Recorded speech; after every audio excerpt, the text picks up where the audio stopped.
Sports talk. Who would have guessed we'd lead off with sports talk? And not about cricket either. Well, here we go. Welcome. Don't adjust your dial.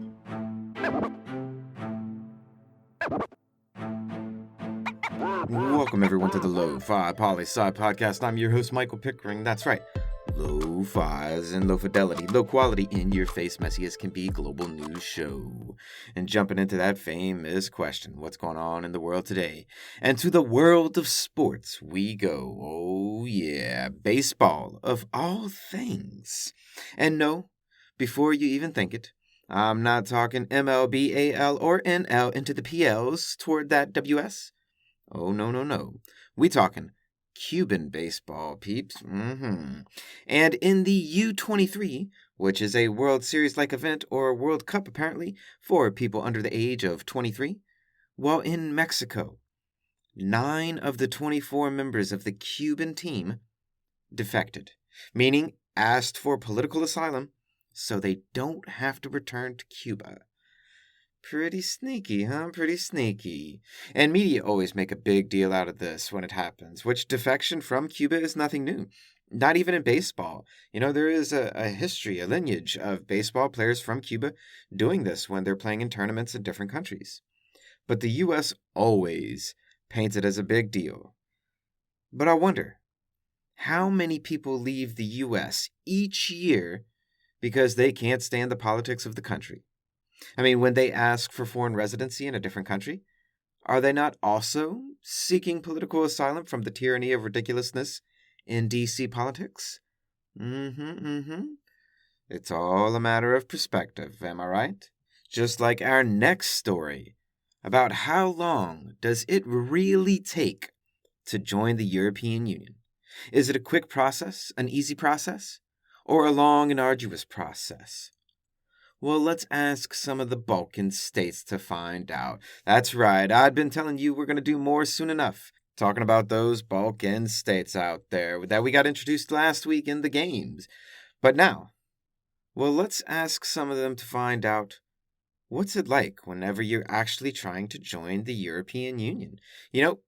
How long does it take? What's the process like?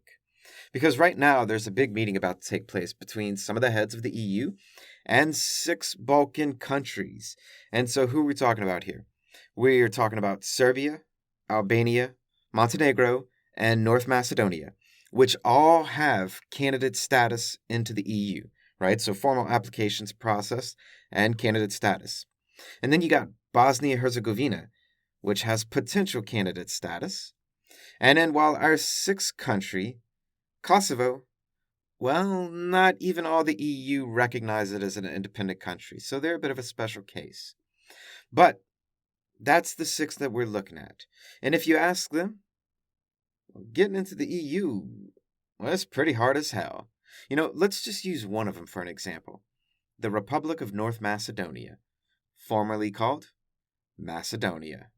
So Macedonia became a country in 1991 when Yugoslavia was dissolved. 13 years later, in 2004, Macedonia applies for European Union membership. So 15 years ago, Macedonia officially applied to join. But all throughout that time period, Greece held up their ascension because, well, of what we talked about last week, that damn name game. Greece claims Macedonia as a name because of Alexander the Great of Macedonia being all Greek and whatnot. So Greece protested Macedonia being let into the EU just because of their name. Well, in 2018, Greece and Macedonia, they figured it out. They came to accord. In 2019, the Republic of Macedonia changed their name to the North Macedonia Republic, or the Republic of North Macedonia. And Greece was content and stopped blocking them from membership. That was 2 years ago. And North Macedonia is still waiting. And a question to you, Lo-Fi listeners out there. How much longer do you think Macedonia and the other Balkan states will be waiting? And why isn't it a quicker process to join the EU? It's pretty incredible when you think. 15 years Macedonia's been waiting. How much longer do they got? Right in. And now it's time to switch gears again to Wednesday's edition of the game. Are we landlocked or not? That's right. And it's simple. I'll name 5 countries, and you tell me if they're completely surrounded by land or not. And today we're moving away from Europe and the Balkans, over past the Black Sea, and before the Caspian Sea, though, but south of Russia. And then moving in to start Central Asia. So let's hit it. Number 1. Georgia. Are we landlocked or not? 5 seconds out there. And normally I always make a point to say Georgia the country, not the state, but you should all know by now, this game does countries, not states. And 3, 2, 1, survey says, Georgia is not landlocked, as it shares borders with both the Black Sea and the Caspian Sea. Number 2, Armenia. Are we landlocked or not? And 5, 4, 3, 2, 1. Armenia is indeed landlocked. That's right, bordered by Georgia, Azerbaijan, Iran, and Turkey. Number 3, Azerbaijan. Are we landlocked or not? And 5, 4, 3, 2, and 1. Azerbaijan is not landlocked. Nope, it shares a border with the Caspian Sea, in fact. And with that, let's cross that Caspian Sea and move into Central Asia with number 4, Kazakhstan. Are we landlocked or not? And here we're about to find out just how much do you know about Central Asia. And 5, 4, 3, 2, 1. Kazakhstan is not landlocked. It actually shares a border with the Caspian Sea as well. And number 5, our last one for the day, Uzbekistan. Are we landlocked or not? And 5, 4, 3, 2, and 1. Survey says, look at a map for this one. I'm not actually going to tell you because we'll just look at that map and write in and you let me know. I'm curious what you'll say. And also write in and let us know, did you go 4 for 4 today or not? And how much of that lo-fi loot did you win? Now let's hop on eastward from Central Asia to the Philippines for an update to next year's presidential election. And so previously, we've said that current President Duterte has announced he was running for vice president because, well, of course, a dictator like Duterte wouldn't want to leave power in politics. Oh, no, no, no. But this update here, well, this is some next level shit, let me tell you. Because you see, while today Freedom House rates the Philippines as partly free, well, back in the day in the 70s and the 80s, it was a hardcore dictatorship. I mean, with mad amounts of human rights abuses under one of the 20th century's most extreme dictators ever, Ferdinand Marcos. Now, he is long dead, so no, he ain't running for president. But his son just announced that he is running for president. And talk about some divisive politics right here. And if you're not really familiar with Filipino politics or Ferdinand Marcos dictatorship, educate yourself a bit. And then you tell us, what do you think? Or how do you feel about the child of a former horrible dictator running for the top leadership spot in a country? I'm curious your thoughts. Now let's move further east from the Philippines onto the U.S. And I know, so weird for us to talk about the U.S. directly, but hey, sometimes we do.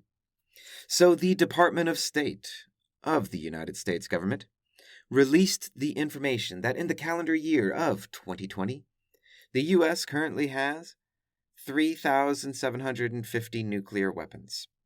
And that number includes those that are active as well as those that are non-active and in long-term storage. 3,750 nuclear weapons.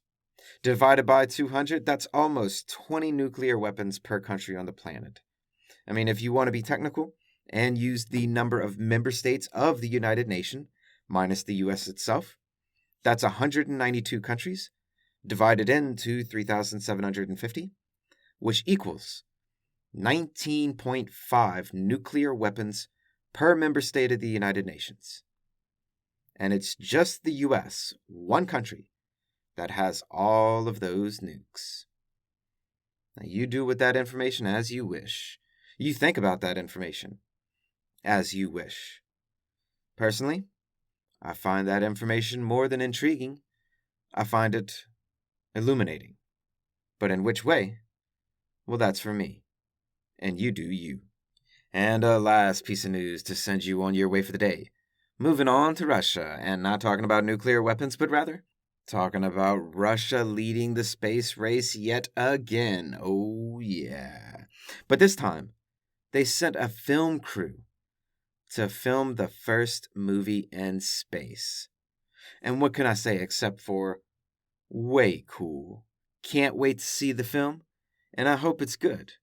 And well, isn't it great that someone has the money to waste on this endeavor during a global financial crisis? I mean, for real, what better way to make people forget that the world is in economic recession than by spending money to make a movie in space? Because I'm sure the cost of said film project was only pennies on the dollar.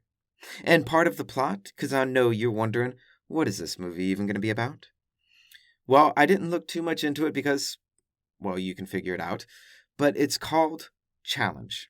And it's about a doctor that goes to the International Space Station to perform a life-saving procedure on a resident of the space station. Because, well, why not? Who knows? But right in, people, making movies in space. Will this be the next big thing? I'm curious your thoughts. And that's a brief snapshot of what's going on in the world today. And do you have top 10 list ideas? Send them on in. Do you have good news to share? Share it with us. Always remember that Lofi Poli Sci is more than just me. It's the we that we be. Peace and well-being to all my human beings out there. Much love and always the best. Pickering, signing off.